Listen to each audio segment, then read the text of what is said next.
Aqui estamos novamente, dando sequência ao nosso estudo do livro Liceu da Mediunidade, Carlos Bacelli e Paulino Garcia. O Liceu da Mediunidade. Incansável, o Dr. Odilon Fernandes me formulara um novo convite de trabalho na região da crosta. A vida depois da morte não nos concedia trégua em nossas atividades. Carecíamos de educar o espírito e criar hábitos salutares, tendo em vista as futuras experiências reencarnatórias que nos aguardavam. Quanto mais nos preparássemos fora do corpo, maior a nossa possibilidade de êxito na Terra, na vitória que almejamos contra as próprias mazelas. A reeducação do espírito é um processo lento. A evolução na conquista de determinados valores não se precipita. Desencarnado já por quase 2 lustros, ou seja, 10 anos, lembro que o livro é de 2001. Então, façam as contas. Eu ainda me via às voltas com a minha própria realidade. De quando em quando, experimentava estados de abatimento, apenas sustentáveis através do trabalho. Não podia me entregar às reminiscências familiares e às lembranças da oportunidade que perdera num acidente automobilístico praticamente inexplicável. Eu estava vivo, mas os meus projetos haviam se alterado. Paulino, disse-me o Dr. Odilon, hoje estaremos, uma vez mais, recebendo a visita do Dr. Bezerra de Menezes, que falará aos candidatos do recomeço, irmãos nossos que irão ao mundo com a tarefa definida no campo da mediunidade. Fomos convidados à conferência e devemos aproveitar o ensejo de ouvir a palavra do benfeitor, que nem sempre pode estar conosco em nossa colônia. O Dr. Bezerra é um dos cooperadores das atividades espiritualistas da Terra, sendo responsável, junto a outros companheiros de elevada hierarquia, pelos rumos do movimento espírita no orbe, um dos poucos espíritos que tem acesso direto ao Senhor Jesus. Diminuto grupo de irmãos dedicados ao cultivo de suas faculdades psíquicas, prestes a se corporificarem, ouvirão as suas sábias instruções. São irmãos que adestraram as suas possibilidades medianímicas e se comprometeram com a tarefa espírita de evangelização das criaturas.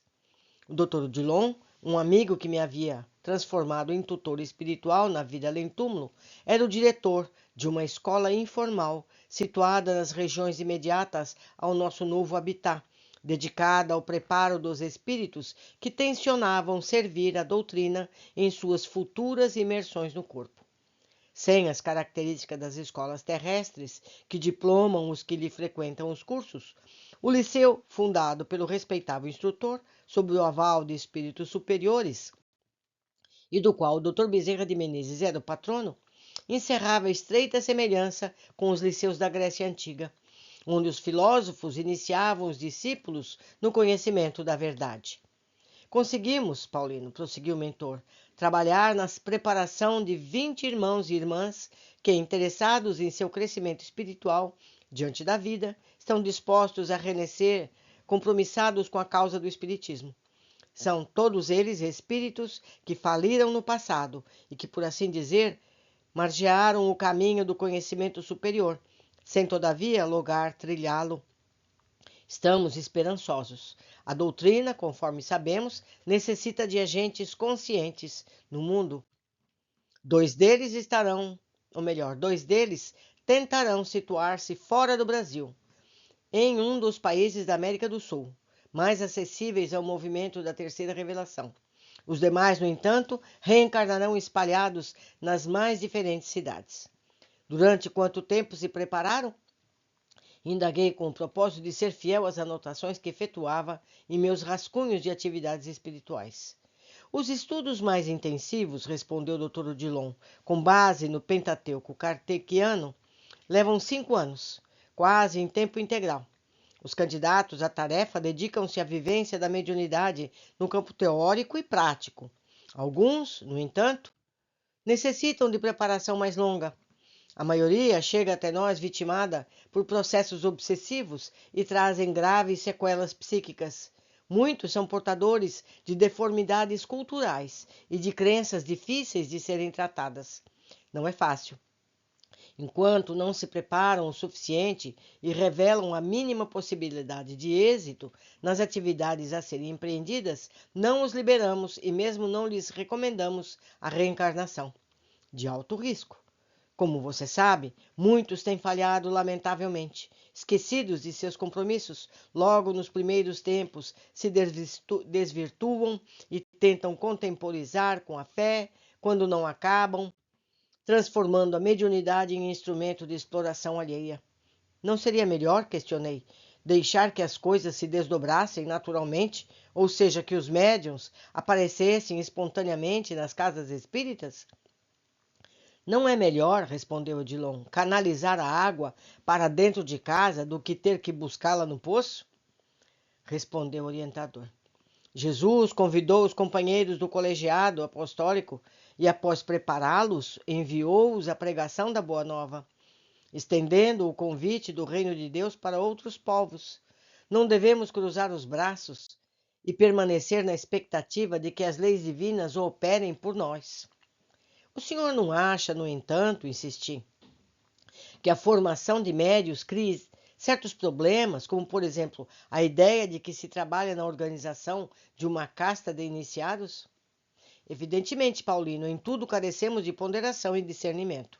Quando nos conscientizamos da extensão dos nossos débitos kármicos, mas quando nos conscientizamos mesmo, não corremos o risco de cair sob os delírios de uma suposta condição espiritual da qual ainda nos encontramos muito distantes.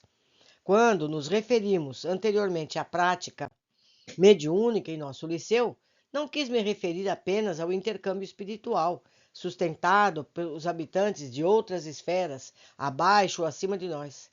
A nossa prática incluirá a introspecção, sobretudo uma visão mais próxima da dor. Visão mais próxima da dor? Inquiri, ansioso por maiores detalhes. Sim, o médium que se preza não se distancia do sofrimento dos seus semelhantes. A contemplação da dor alheia nos recorda, de maneira incessante, a nossa própria fragilidade.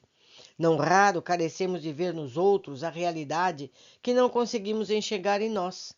O problema da mediunidade do mundo não está tanto na falta de qualificação do médium como instrumento. A questão mais séria é de ordem ética. A ilusão de si mesmo induz o medianeiro a fantasiar. A vaidade, o personalismo, interferem no pensamento que, então, espelho opaco, não reflete a imagem com nitidez. Apressemo-nos, Paulino, exultou-me o Dr. Odilon, conduzindo-me pelo braço. Conversaremos no caminho. Ainda necessitamos de cuidar de certos detalhes no liceu. De onde virá Dr. Bezerra? Quis saber curioso. Não sei, respondeu o instrutor com sinceridade. Espíritos de sua elevação não têm paradeiro. Apenas lhe digo que, com certeza, não estará procedendo de alguma região paradisíaca, na vizinhança das estrelas. O espírito não sobe para instalar domicílio em regiões inacessíveis, esquecendo os que se arrastam na retaguarda. E ele não cuida das questões que mais lhe são afetas? O amor verdadeiro não particulariza afeições, esclareceu o mentor com sabedoria. A causa do nosso Dr. Bezerra de Menezes é a causa da humanidade, na terra e além da terra, onde a vida continua e a luta igualmente não cessa. Observação. Bezerra de Menezes renunciou à oportunidade de ascender a planos espirituais mais elevados, para poder continuar a ajudar os espíritos sofredores na terra. Em vez de avançar para um nível mais elevado, no plano espiritual, ele preferiu permanecer próximo à humanidade para atuar como um mentor, consolando e orientando aqueles que se encontram em sofrimento e ignorância. Esse relato está no livro Bezerra, Chico e Você, psicografado por Chico Xavier. Meus amigos, somente as grandes almas têm a hombridade de fazer uma coisa dessa. Tendo chance de ascender para locais mais agradáveis, preferiu ficar e estar conosco, nos ajudando. Espero que estejam apreciando. Aguardo todos na sequência do nosso estudo.